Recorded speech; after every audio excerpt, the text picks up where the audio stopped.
علیہ السلام کی خدمت میں عورتیں آئیں، عرض کرنے لگے یا رسول اللہ اسلام میں ہمارے لیے بھی کوئی نفع ہے؟ حضور نے فرمایا کیا ہوا؟ کہنے لگی حضور ہمیں تو نقصان ہی نقصان نظر آ رہا ہے اپنے حق میں۔ حضور بتلائیں اگر آپ کے دین میں کوئی خیر ہے تو ہم کلمہ پڑھیں فٹافٹ، باقی تو دنیا میں ہمیں اپنا نقصان ہی دکھائی دیتا ہے۔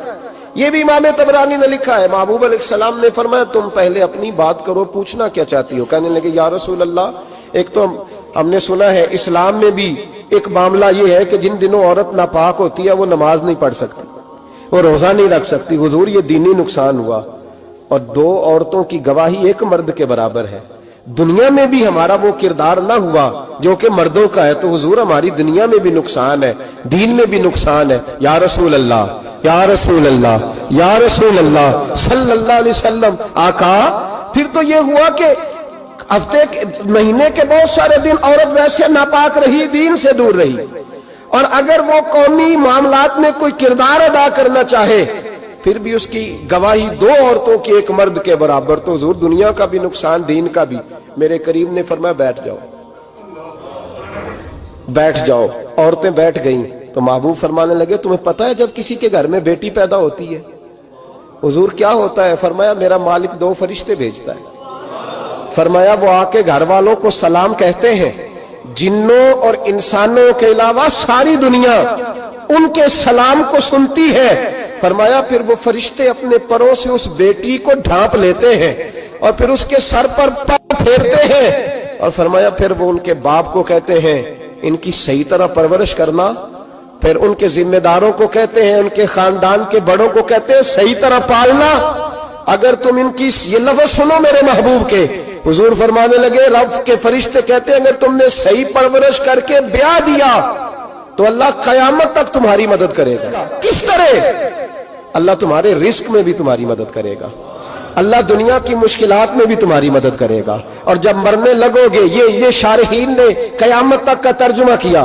شارحین فرمانے لگے گویا حضور فرما رہے جب تم مرنے لگو گے بیٹی کی پرورش کرنے والوں تو رب کریم تمہیں کلمہ یاد کرا کے تمہاری مدد کرے گا، اور نکیرین کے سوالات قبر میں آسان کر کے تمہاری مدد کرے گا، اور قبر میں جنت کی کھڑکی کھول کے تمہاری مدد کرے گا۔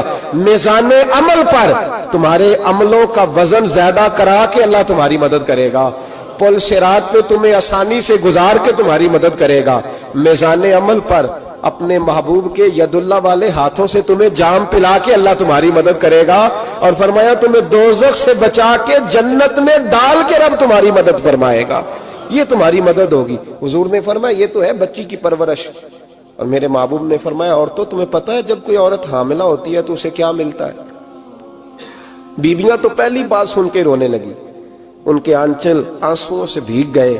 محبوب فرمانے لگے جب کوئی عورت حاملہ ہوتی ہے تو رب اسے اسی طرح کا اجر دیتا ہے جس طرح اس مجاہد کو اجر ملتا ہے جو جہاد فی سبیل اللہ میں جاتا ہے، اتنا اجر اللہ حاملہ عورت کو دیتا ہے۔ اور محبوب کریم علیہ السلام فرمانے لگے جب وہ بچے کی پیدائش ہوتی ہے، جب بچہ جنتی ہے تو رب اسے اتنا اجر عطا کرتا ہے جتنا رب کریم ایک شہید کو اجر عطا فرماتا ہے، ایک شہید کے برابر مالک اسے اجر دے۔ اور شہید کا اجر تو آپ کو پتہ ہی ہے کتنا ہے، اس کا پہلا قطرہ زمین پہ گرتا ہے تو گناہ اللہ سارے معاف فرما دیتا ہے۔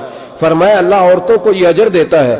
میرے محبوب فرمانے لگے شرط صرف اتنی ہے کہ اپنے خاوند کی فرما بردار رہنا، اور فرمایا اس کے بعد جب وہ بچہ پالتی ہے رات کو اٹھ کے اسے دودھ دیتی ہے، اور اگر بول و براز کرے تو رات کو اٹھ کر اس کی صفائی کرتی ہے۔ فرمایا جو بی بی اپنے بچوں کی خاطر رات بیدار رہے گی رب کریم اسے اتنا ہی اجر دے گا جتنا رات کو اٹھ کے نفل پڑھنے والے کو اجر عطا فرماتا ہے۔